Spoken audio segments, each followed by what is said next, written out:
Stuart, time for our end of season review. We'll quickly just start with a good weekend. Aye, that was good. That was good.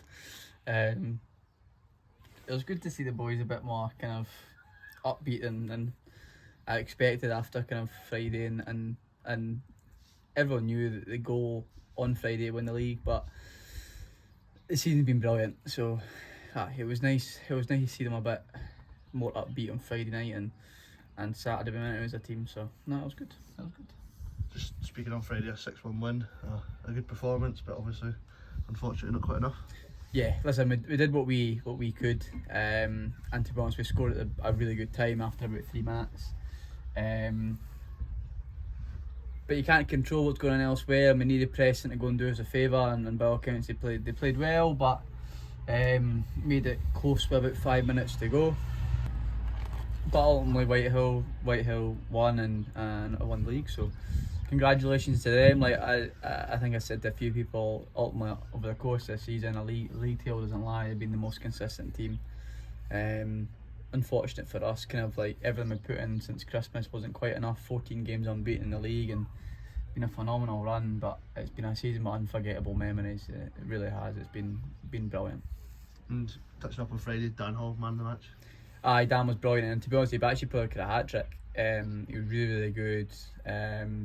Played in a deeper role again, kind of in midfield. So said this play of the year post yesterday, but I think it's vital that you can play in a variety of different positions, which Daniel can. He played really well, and when he is in the middle of the pitch, he makes us tick along with others. So Daniel was really good on Friday. And a crowd on Friday night of about 400 people. That's brilliant. I think the last 3 times now we've played here, we've probably had, it's got progressively more each time, which is probably testament to the performances the boys have put in, and kind of a draw, win, and particularly after the last win here in the dramatic fashion that we won it.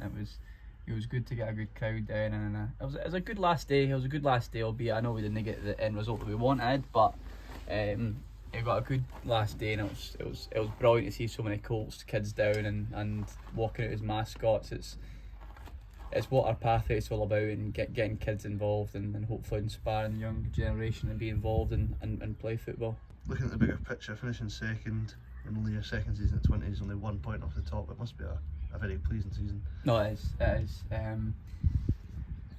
People might say that they might just saying this because you've not got the end goal, but at the start of the season, first week of pre-season, I think it was June we came back, I think we got the 18th or something like that. We said to the boys that the aim of this season is to go and finish top 3 and run the cup, and they've totally delivered that. They've took pre-season, and we knew the quality that we had, and we do still have.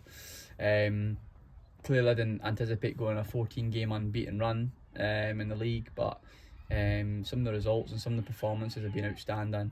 I couldn't be happy with what we've achieved this year, and I'm sure kind of as weeks goes on and we start to prepare to kind of go back for next season, we'll probably look back on this season really fondly in terms of what we've achieved and some of the results and performances that we've put in. Obviously Stuart reached a quarter-final of essentially a national cup with Lowland League and SPFL teams in it as well. Yeah. Did that help over the season? I felt particularly, I think, in that run, and whilst it is development football, but particularly with boys ultimately wanting to make a step up to first team football, I felt during that run we kind of learned how to win games of football. And you look at, we beat Easterhouse on penalties after drawing 0-0, and we had to weather a storm that night. Again, St Anthony's, we kept the clean sheet and won 1-0. And Spartans, we had to really manage the game and play on the break, and those 3 games in particular, I felt we learnt a lot, and we probably proved to ourselves that we can compete against the best teams and do a side of the game that maybe haven't been good in in the last year, potentially being a bit more physical, kind of just being resolute defensively. We probably proved to ourselves that we can go and do that in that wee cup run. And even finishing the season, even finishing that run and getting beat by Greenock, considering the quantity of players that were missing that night, it was another good performance. There were spells in the game that weren't our best, but it was an unforgettable kind of cup run, and that night against Spartans was just unbelievable. It really was. The boys deserve all the credit in the world for what they achieved in that cup run. And was there a point where you thought you'd turn the corner? I think after we played Harrington in the cup, I think it was at the start of January, and we were very poor. I think we were 5-0 down at half time. And we said to them at half time that kind of level of performance was unacceptable, and I felt the following week against Preston, I thought was the best we'd been in a long time. And we were really good that night, and I felt that's a wee bit of a turning point. And ever since that game we haven't been beaten in the league, to be fair, but I felt that Harrington game was a bit of a turning point in terms of like, lads, what we doing in terms of themselves, and looking at themselves and realising what it really takes to be a top side. Because to be fair to Harrington, they're very good, and they were good that night, but I felt that was a bit of a turning point to kind of really press on us that we need to be better, and clearly that 14 unbeaten run has shown that we have been. And have you got a favourite moment, past performance of the season? So many. In terms of moment, probably Pennycook here. Just unbelievable. And to be fair, at that point in the time, we thought that win might push us towards the league title, which would have been incredible. Ali's goal was just ridiculous, and the noise in here when he scored it was class. Performance, probably Spartans at home. I felt it was a proper good team performance against a very good team, a team that for years and years have been so consistent at 20s football. Allan potentially surprisingly might be Dalkeith at home. I thought we were really good. I really enjoy watching it, and there's been a lot of performances like that this year where we've played against teams and we've played some really good stuff. And honestly, at points I'm stood there as a coach and I'm loving it. Honestly loving it. So I think that's been the biggest turning point this year in terms of some performances, that we've played in a lot of games this year that I've gone, we would enjoy to watch tonight.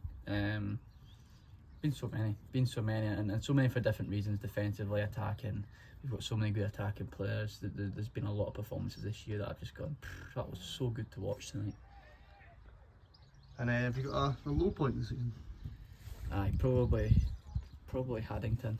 But the one that we played at home and got beat 5-0 in the league, I felt I should change shape, or I felt we got as coaches got, well, myself to be fair, got shape wrong against them when we played them here and we lost 5-0.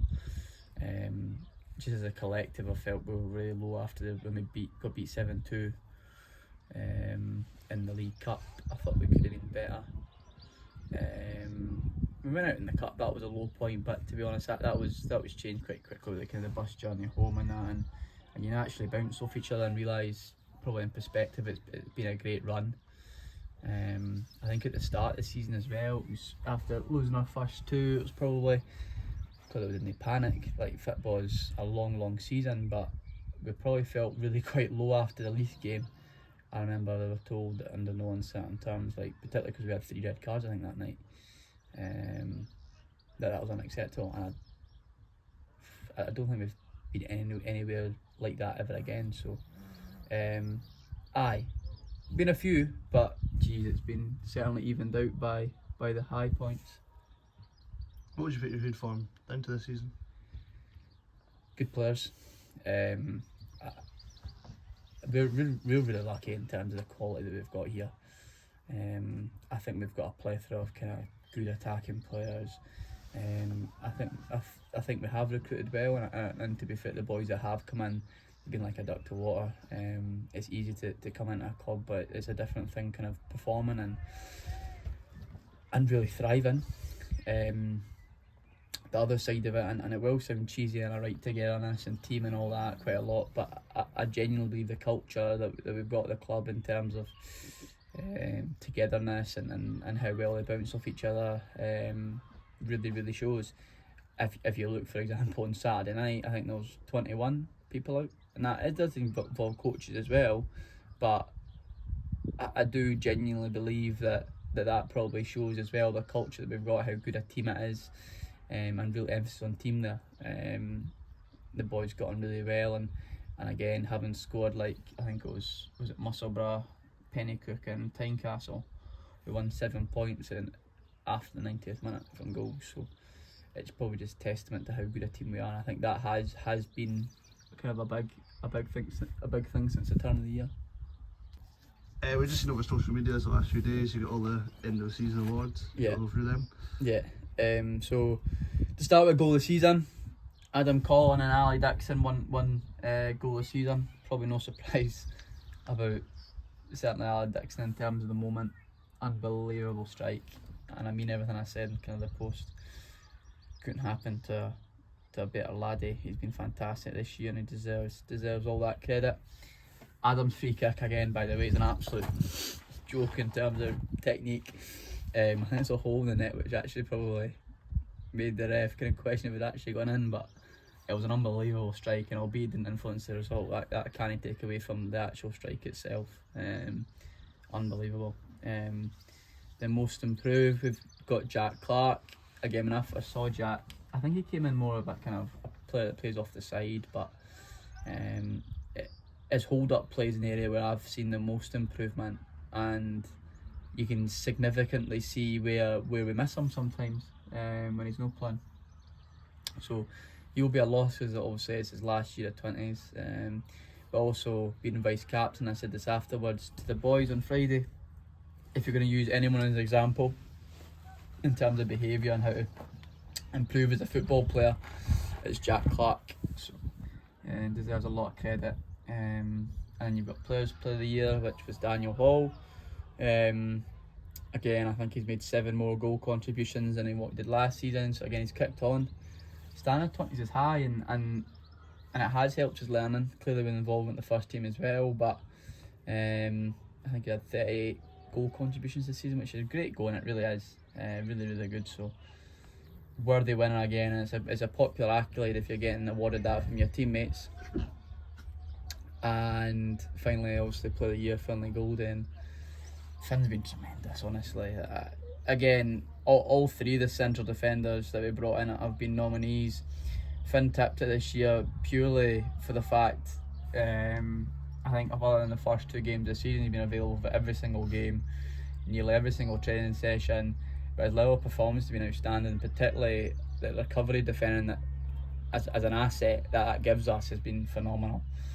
He's dynamic, he's aggressive, and he's a lovely laddie. We've got so much time for him. So like all of them in the group, but Finn especially, he's a good laddie and very deserving winner, especially in his first year at 20. It's quite an accolade to get. Now, just looking forward to the next season, Stuart. Can we expect to keep the majority of the squad? Yeah, so majority in the last, well, so a number will be now in their last year at 20s. So we're losing Jake Douther and Jack Clark as they're too old, and we've got plans for them still at the club. But the remainder, we've currently got 15 agreed to sign on with others in mind. So we expect to keep a core squad. There's a number going to kind of university and got other work commitments which will obviously come out in due time, but a majority of the squad's still here, so looking forward to seeing what next season brings, kind of thing. And any new players coming in? Yeah, we've got players in the pipeline and kind of coming in. We're looking at us running our squad of 20 this year, and having access to kind of dual registrations as well this year, which will be great. Obviously we've not had that before. It's important that now we start thinking about the Colts side of it and continue those kids in their development. That's really important. So that'll be an aspect of it that'll be good. But we do plan to kind of have a slightly smaller squad next year. Now we've got access to that. Have you got any friendlies planned for the season? Yeah, we've got 2 at the moment. Edinburgh United here, and we've got Inverkeithing as well, which I think we're playing away from them. And also potentially try to play in a senior club like we did last year as well. So they'll come out in due course, but we've got things in the pipeline and looking forward to it. Time for a wee break, I think, first. And just finally, Stuart, have you got a message to all the support and sponsorship over the season? Yeah, just thank you. If you look at it in terms of the crowd of the last 3 weeks we played at Countess Park, if you add them together, you're probably talking something like 900 people. and across the 3 games. If you think about it, it's just totally mental.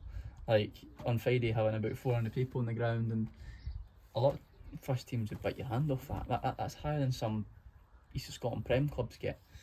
And again, to the sponsors, you look across at Stacey Group, Blueprint, Supporters Club. Really appreciate the support that you've given us this year. Without that, the boys can't go and progress and can't kick on. So genuinely from all of us, we really appreciate it, and thank you for your support this year. Well, that's it for us, Stuart. Well done over the course of the season, and enjoy your time off. Thank you.